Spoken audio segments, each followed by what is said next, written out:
And thanks for joining us today for the release of the 2020 report card for Mississippi's infrastructure. My name is Jennifer Sloan Ziegler, and I am the president of the Mississippi section of the American Society of Civil Engineers, also known as ASCE. First, I'd like to thank everyone for calling in today. We are living in very unprecedented times here in Mississippi and across the country with the COVID-19 pandemic.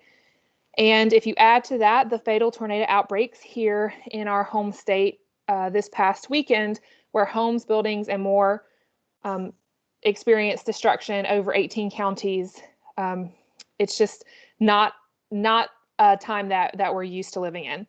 We hold in our hearts those families and individuals we lost and who lost loved ones through the tornadoes and the pandemics. As you know, ASCE holds paramount the public's health, safety, and welfare, which is a large reason we decided to hold this press conference virtually, as it would normally be held at the state capitol or another public venue for everyone to see the grades be unveiled. We know that the quality of our infrastructure is an issue that affects every Mississippian and is important even during these times.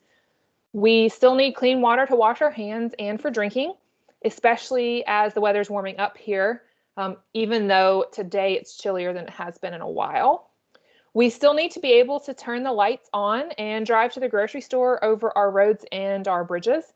And we know that infrastructure fuels the economy by enabling goods to travel from our ports to our grocery store shelves through rails and roads. These are just some of the reasons for holding today's press conference. We hope that it will be a break from the normal news cycle to discuss a critical topic to all Mississippians. So again, thank you for taking time out of your day to listen in and participate.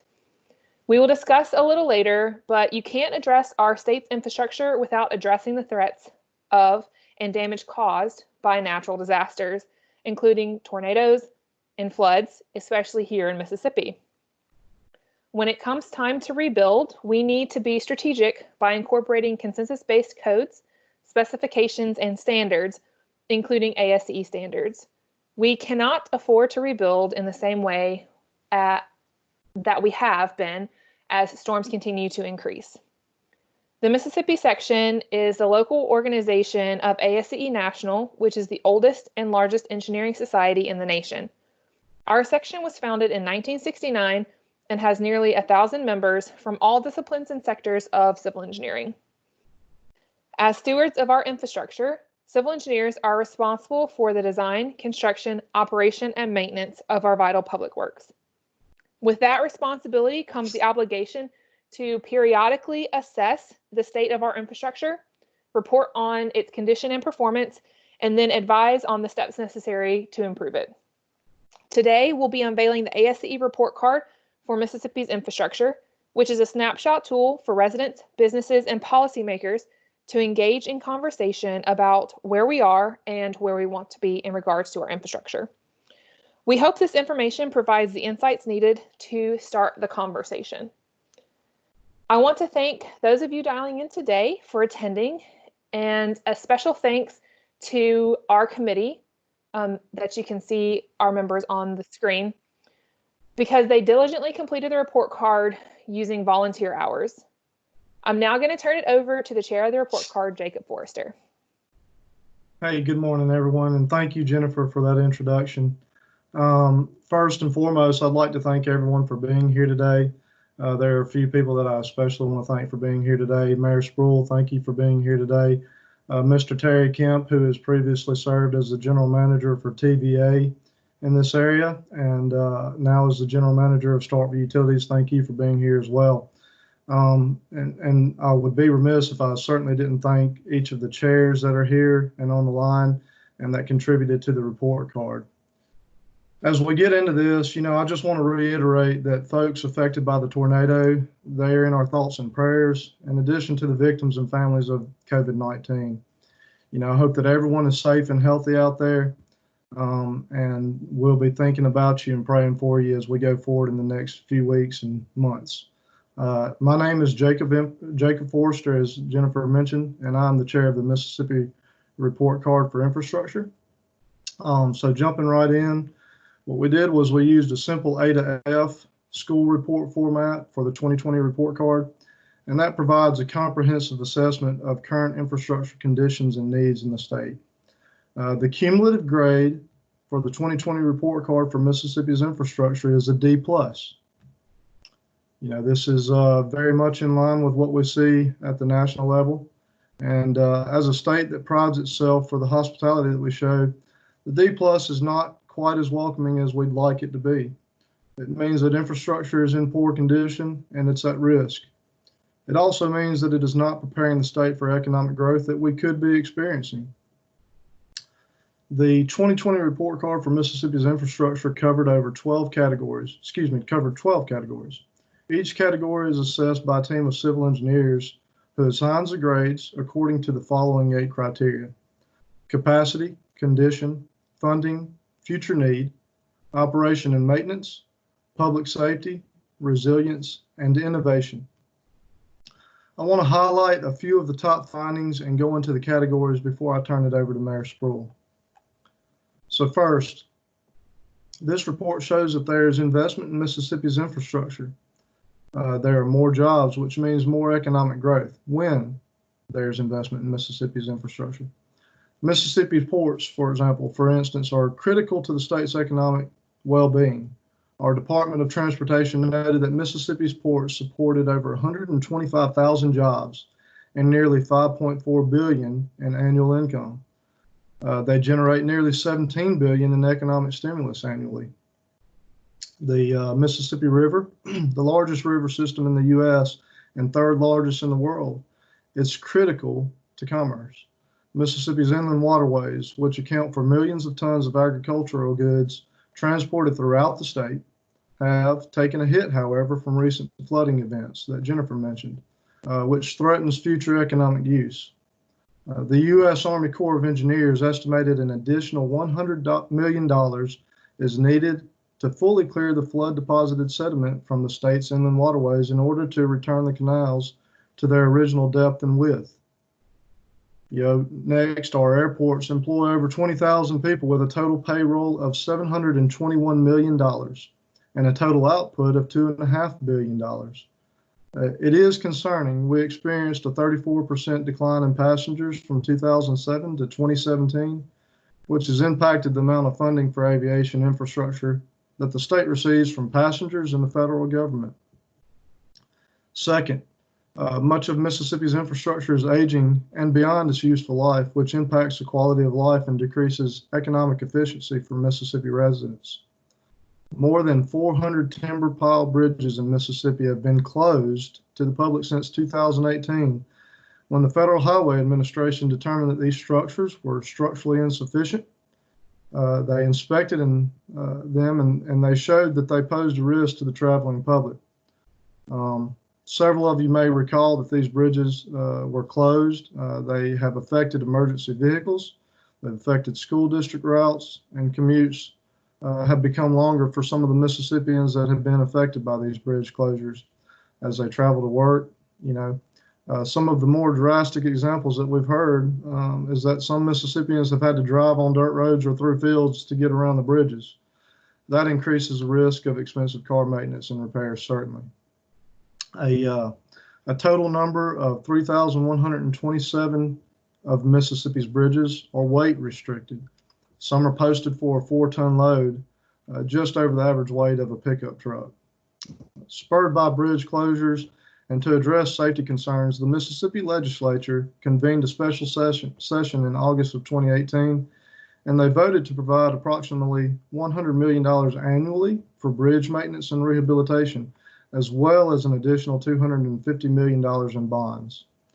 While this additional funding is certainly helpful, it does not come close to closing the gap of $1.6 billion or reversing the years of underinvestment in bridges in Mississippi. Drinking water systems are also aging, and they're losing in some places in Mississippi as much as 30 to 50% of their treated water to leaks and breaks. This waste, to be clear, is paid for by all of us, as we fund the cost of treating the water, but we don't receive it in our taps. In 2015, the United States EPA estimated that Mississippi needs $4.8 billion over the next 20 years to fund safe drinking water infrastructure for the people of Mississippi. And without a doubt, our roads need help. Roadway projects are largely paid for with an 18.4 cents per gallon tax on gasoline, which hasn't been raised in over 30 years. So inflation and other factors have decreased the spending power of the state's gas tax, which has led to an inability to pay for maintenance and rehabilitation projects around the state. In 2018, nearly 40% of major urban road miles in the state were in poor condition. That's double the national rate. And 25% of the rural road network was also in poor condition. To put this in tangible terms, something that we all can kind of understand and chew on, the average motorist spends $820 in extra vehicle repairs and operating costs because of Mississippi roadways being in poor condition. Also, a major concern is that the state's fatality rate in 2018 was one of the highest in the nation and 40% greater than the national average. Third, Mississippi is a water-rich state that experiences spring floods, heavy summer rains, and seasonal hurricanes. So the lack of routine maintenance and funding for dams and levees does pose a threat to nearby communities and businesses. These are the communities and businesses that we live in and we work in and we play in. Mississippi is home to over 900 miles of concrete and earthen levees that protect hundreds of thousands of people and $22 billion in property. None of the Army Corps of Engineers levees are in acceptable condition, and little to no information is publicly available on the condition of non-Army Corps levees. The majority of dams in Mississippi are privately owned, and the responsibility for maintaining and repairing these dams falls on those private owners. 130 of Mississippi's high hazard potential dams need repair. We've seen a dam here recently in Oktibbeha County that hopefully very soon is going to be going under repair. However, most of Mississippi's dams are owned by private entities that do not have the same financial resources as federal and state-owned dams do. And finally, some good news in this, where the private sector has made investments in the energy grid and parts of the freight system like ports and rails, results can be seen. You know, this is something that we can implement and repeat in the public sector as well. The capacity of states' privately owned energy infrastructure is remotely monitored and controlled, which meets the service and public safety needs of its users. Additionally, the federal corporate agency TVA, Tennessee Valley Authority, also does a great job in providing for electrical needs of over 400,000 rural households and business customers in Mississippi. Both are a great testament to what we're doing here in the state. Energy infrastructure in Mississippi is continuously being developed to meet the state's demands. The state is working diligently in expanding its energy capacity through energy conservation and efficiency. Ports and rails are pulling their weight, which is evidenced in the grades, which were the two highest in the report. The three largest Mississippi ports are investing in infrastructure. Although none are capable of receiving larger draft post-Panamax ships. These ships are becoming increasingly common, and if Mississippi wishes to capture the market they represent, public discussion must and should take place to consider increasing the dredging depths that would accommodate larger vessels. Due to the rebuilding efforts and new investments following Hurricane Katrina, all three ports are in good condition and have enough capacity to meet their current needs. The railway system provides over a quarter of the freight services in Mississippi. Rail lines are typically in decent condition, and they're subject to periodic inspections for infrastructure quality. They also have sufficient capacity to support a higher level of train operations as well. Within the past 10 years, the total railroad-related incidents in Mississippi have been reduced by half, but continuous maintenance and improvement of the safety at those grade crossings, it remains a vital topic that we should pay attention to. The limited number of grade crossings with active warning devices is also a source of avoidable accidents. Mississippi's rail system is fairly resilient, particularly to the recent floods, because those rail systems were built higher than the rising waters. There are a couple of additional categories, such as solid waste and wastewater infrastructure, which you can find more in the full report as it's being released today. Now, Most of these grades are not good, but over the last 15 years, our infrastructures have faced numerous unprecedented challenges, including this past Easter Sunday in the form of tornadoes, hurricanes, droughts, and floods. But every time Mississippians have been faced with a challenge, we've also put ourselves up by the bootstraps and we've gotten to work. We think it, we grow it, and we invest in it. That's the Mississippi way, and it's time that we invest in Mississippi's infrastructure now. If we're ready to improve our infrastructure, ASC has some suggestions to start raising the grades. First, let's ensure that infrastructure investment is strategically focused on efforts that maximize good paying jobs, promotes the state's economic competitiveness, and enhances the usability so that all Mississippians continue to be proud to call our state home. Second, let's design, operate, maintain, and expand infrastructure in accordance with the federal leadership by using consensus-based codes, specifications, and standards that reduce the potential loss of jobs, economic opportunity, and critical natural resources. Under President Trump's administration, FEMA and other federal agencies have begun to pivot toward mitigation measures to ensure that better use of taxpayer dollars is seen, which is a strategy that Mississippi should and can employ. Third, let's develop and disseminate a comprehensive education campaign on the true cost and savings associated with investment in the critical infrastructure categories around the state through the publicly accessible channels and platforms such as Mississippi Public Broadcasting and social media, as well as some of the media outlets that are joining us here today. Fourth, let's establish a grant program for 21st century technical career training. This training should be in the drinking water and wastewater sectors that retains Mississippi talent, and it mainstreams tools for data-driven decision-making such as asset management software, life cycle cost analysis, and affordable rate structuring. Finally, Mississippi's highways and scenic back roads are the state's critical arteries to our homes, businesses, and outdoor recreation. So roadway users should and must contribute a fair share to aid in maintenance and fill the gap that isn't currently covered by state spending. Up next, I'm proud to introduce Mayor Spruill, the mayor of Starkville. She and the board have been doing a wonderful job at working towards a more proactive approach here in Starkville to invest in infrastructure. This is the city where I live, breathe, and work. Just a quick introduction. Mayor Spruill is a native of Starkville who has been an advocate for infrastructure investment from fixing our roads to airports since she was sworn in as the city's first female in July 2017, and even before that on the campaign trail.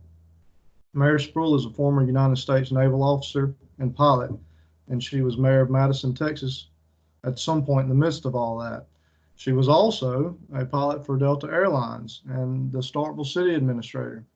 So she's done a ton of things. She is also a current businesswoman here in Starkville and realtor in Starkville, Mississippi. And Mayor Spruill, thank you so much for being here, and we'll turn it over to you at this time. Thank you, Jacob. I appreciate the opportunity to talk to everyone. I do have a rather storied background, and let me correct you first. It was Addison, Texas. So I thought you were about to say Madison, Mississippi. I'm going, no, wait. It is Addison, Texas. I made a mistake by saying Madison for some reason. Sorry about that. That's quite all right. It's not a problem. I'm very proud to have been in Addison for a period of time when I was with Delta Airlines and flying corporate, as a matter of fact. And I was the mayor there and learned a good deal from the chief administrative officer, who was city manager, actually is the term for them in Texas.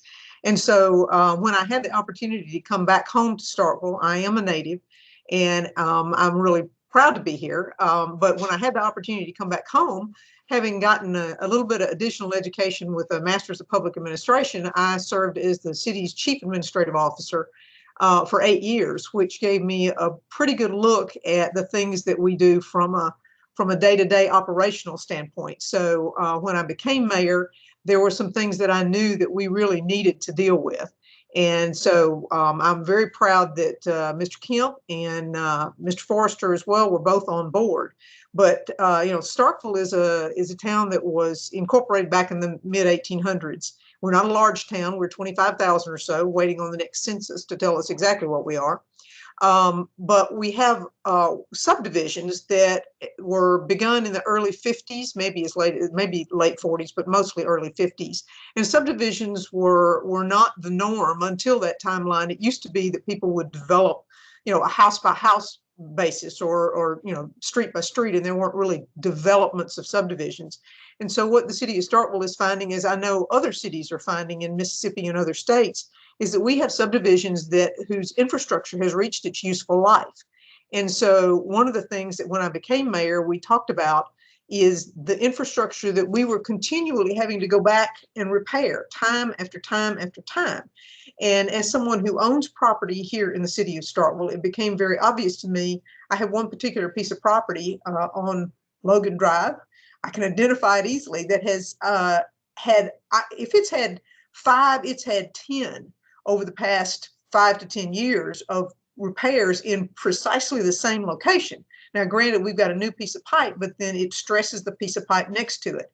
And so at some point you have to determine that you can't just keep going back and expending your resources and your assets on repairing something that is well beyond what really will hold a repair.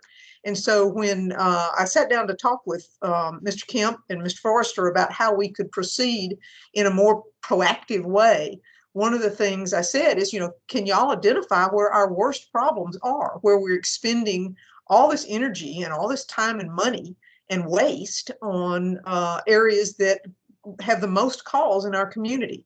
And so we identified a neighborhood that was a constant source of water leaks and sewer problems. And so what we did, and what this Board of Aldermen did, which I'm very proud of, is they determined to take an entire neighborhood and replace that infrastructure.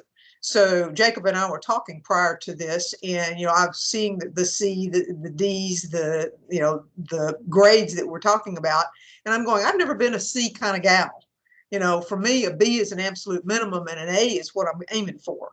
And I understand the constraints of cost and that sort of thing, but at some point you're spending more than the value of making a repair. And so one of the things I was very pleased with is that we have taken this entire neighborhood under, I might say, the worst of circumstances, because the city of Starkville, certainly in the state of Mississippi as well, over this past 12 to 18 months has had more rain than we have ever had. I mean, we've exceeded all the records that were set starting back in the late 1800s when they were keeping records. So under very trying circumstances, we have gone through an entire subdivision and replaced all the water lines and all the sewer lines.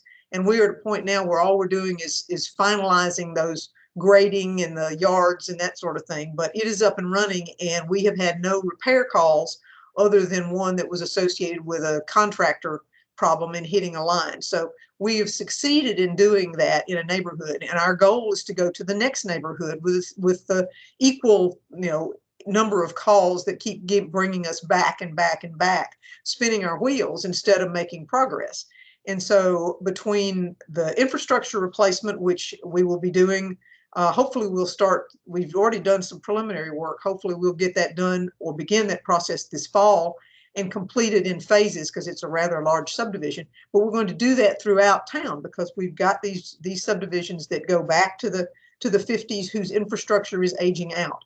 And so all it's going to be is a continual drain on our resources. So in order to be proactive about it, that is my goal for the city, and that is my understanding that this board is willing to move forward with and invest our time and our money. Because what we did was, in order to sustain that continual level of improvement, we raised some water rates, and those water rates had not kept up. So it is not a cost-free effort on our part.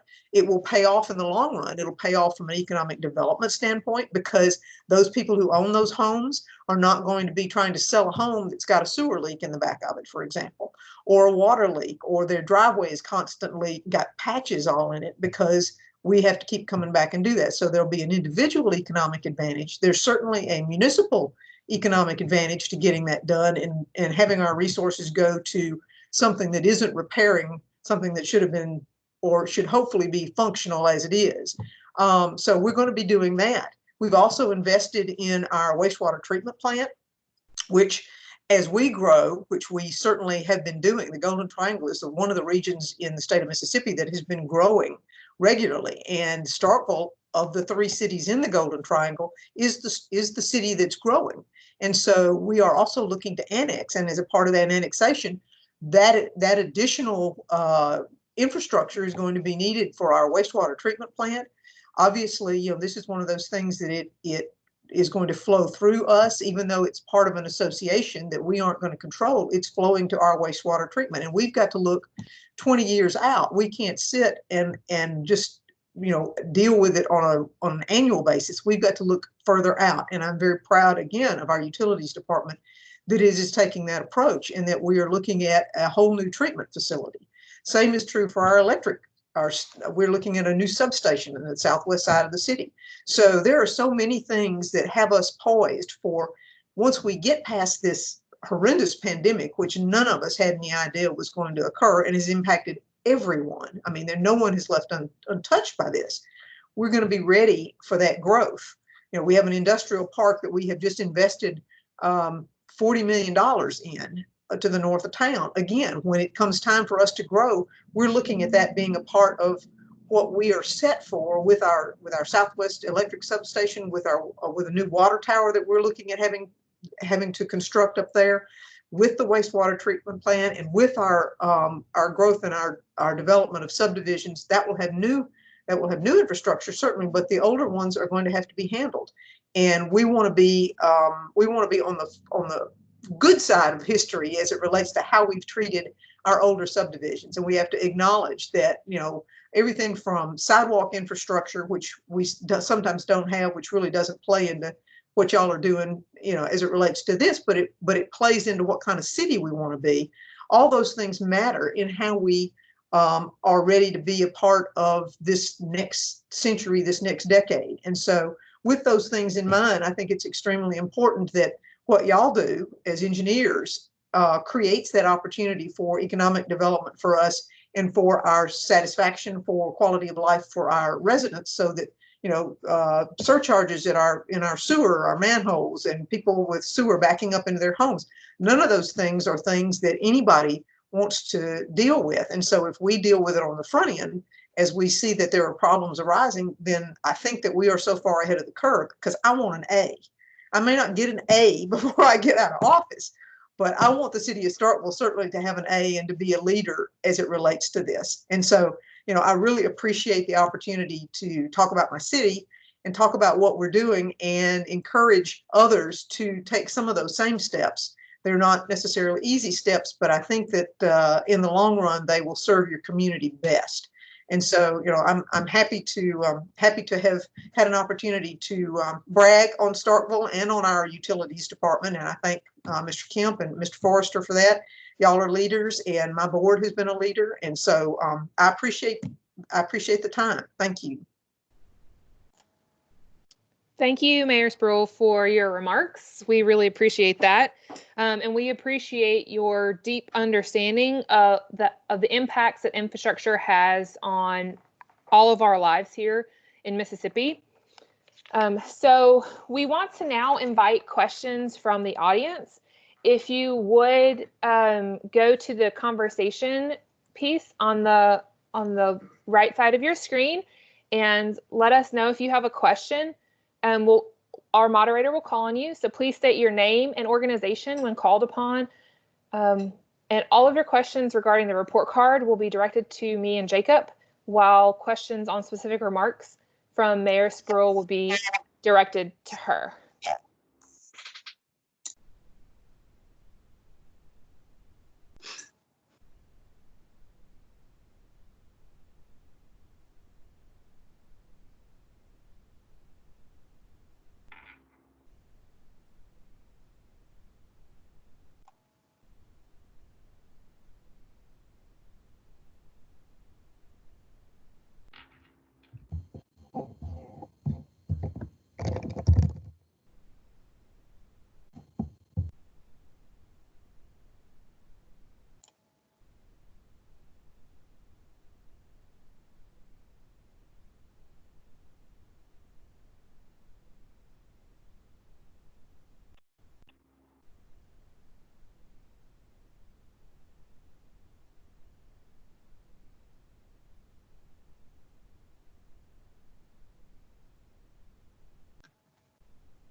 Jennifer, can you see that first question there? Yeah, I do. Okay. I see a question from Chris Prouty.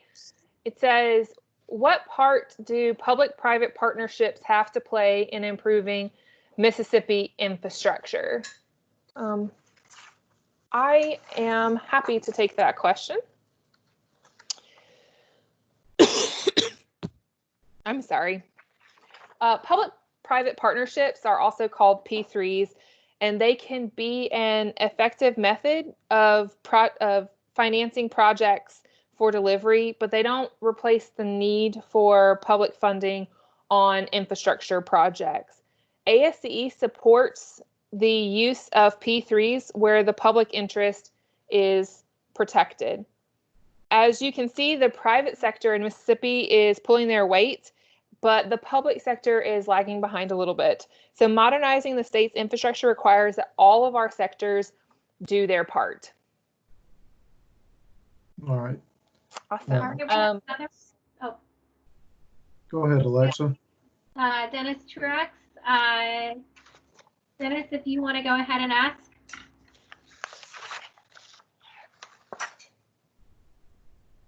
If I have a voice and I can get my mute off. Yep, we can hear you. Actually, this goes to all three of the people in the call, Mayor Spruill, as well as Jennifer and Jacob. What we learned in the in the solid waste management programs of the early 90s was that a good way to change the mind of what I'm going to frame as the electorate is putting together programs for primary and secondary education that changed the paradigm, the way people thought about solid waste. Now, while the state hasn't been actively promoting recycling programs, that was certainly something that we did at that time and had a significant impact on the creation of programs. The city, Starkville, has attempted and is supporting to the extent it can recycling.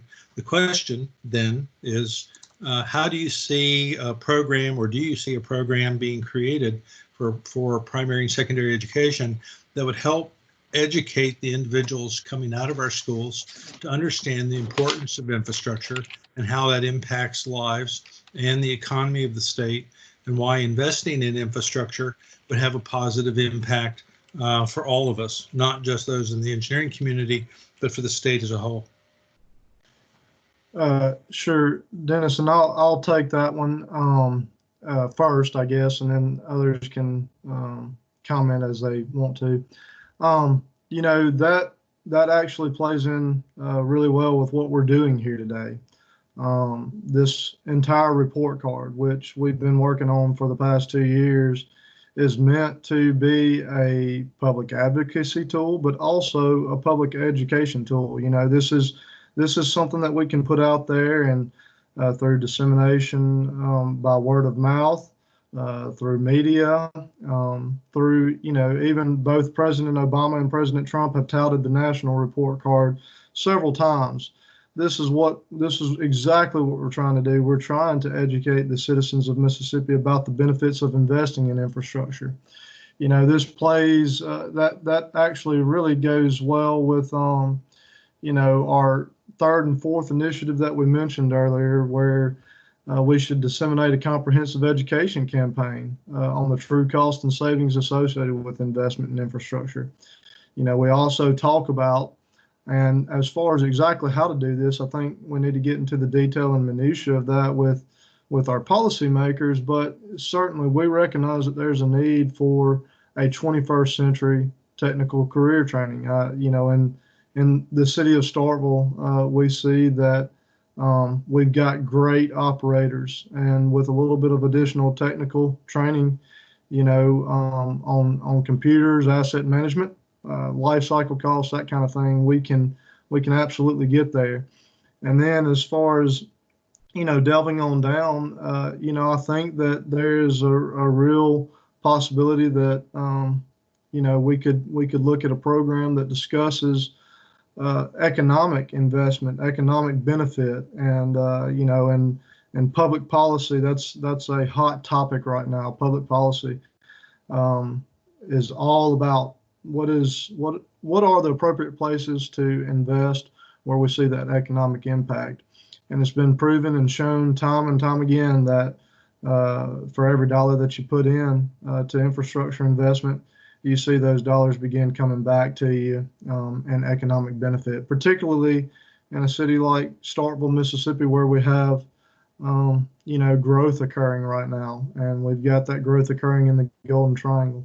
So I hope that answered your question fully. If not, please feel free to follow up with me later, okay?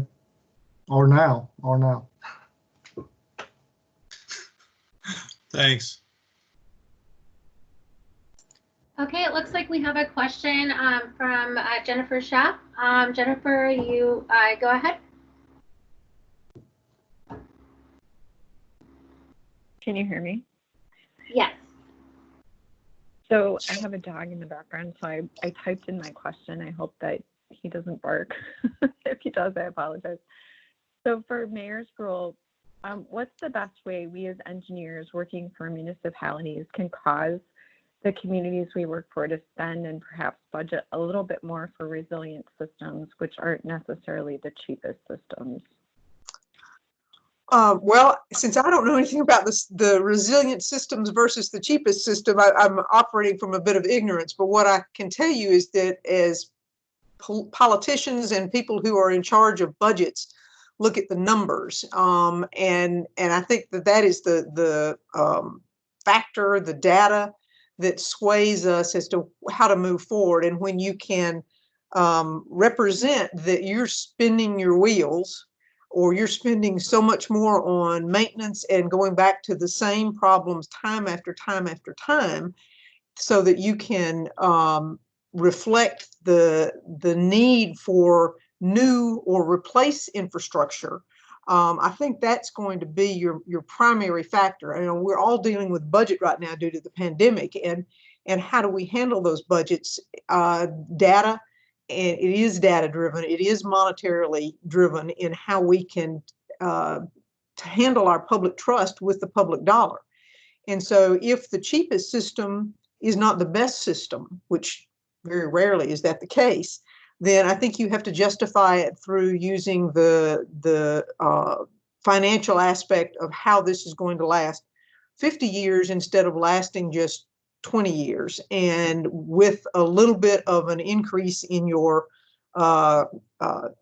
structure, your payment structure. I'm assuming we're talking about enterprise funds. Then if you can spread that around so that over the long haul you get a better result and a longer result, I think people will hopefully pay attention to that. And that is in essence what we did with our water system. We looked at the numbers associated with how our water system was being charged and where we could make some improvements and still fund these wholesale changes to an entire subdivision. We're going to have to relook at that, but the data that we have from having done that is going to help drive us to the next step. So I think that you're going to have to appeal to your elected leaders with the financial aspect of it, of how it is much more cost effective to go ahead and spend those dollars for the long haul. Because municipalities, you know, people don't look that far out, but municipalities last hundreds of years. And so you've got to accept that what you do today is going to impact far, far into the future, much further possibly than the people making the decision are ever going to see. Because these days we're hoping that our infrastructure lasts 70 years, not the 30 or the 50 that it used to last. And so that was, you know, long story short, you know, follow the dollar, help them see how the funding is going to improve over the long haul, and their obligation for a municipality is over the long haul. Did that help? Yes, thank you.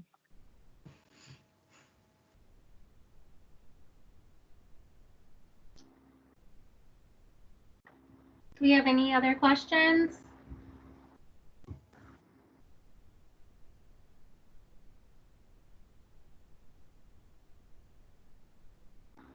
Okay, I think we can go into the next part. And if you do have questions, we're going to have an email address up at the end where you can email any you have for us, and we'll be sure to get back with you.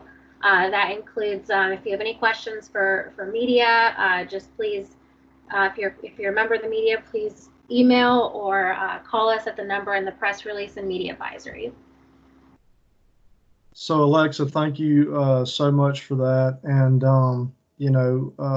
I want to reiterate my thanks and appreciation again for everybody being here today, taking time out of your busy schedules. I know that this is a difficult time, but thank you so much for being here today. And, the investment in infrastructure is something that can even help us on the back end coming out of the COVID-19 pandemic there. So I'd like to close by saying that in order to continuously improve our state's economy and create good paying jobs, we must, we should, and we can in Mississippi work on the solutions identified today. Our infrastructure has helped us meet the challenges we faced, and now it's time to help our infrastructure systems.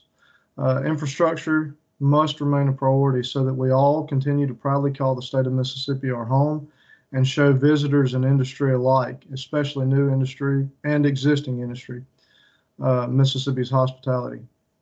We work hard to build and maintain our systems for the public's health, safety, and welfare, and we ask that our policymakers review the 2020 report card for Mississippi's infrastructure when making infrastructure policy decisions that affect our citizens. Again, I'd be remiss if I didn't do this.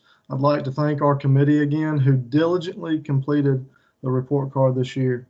We'd also like to extend a special thanks to Mayor Spruill and others that have joined us today for sharing their insights and even the questions that you guys have shared.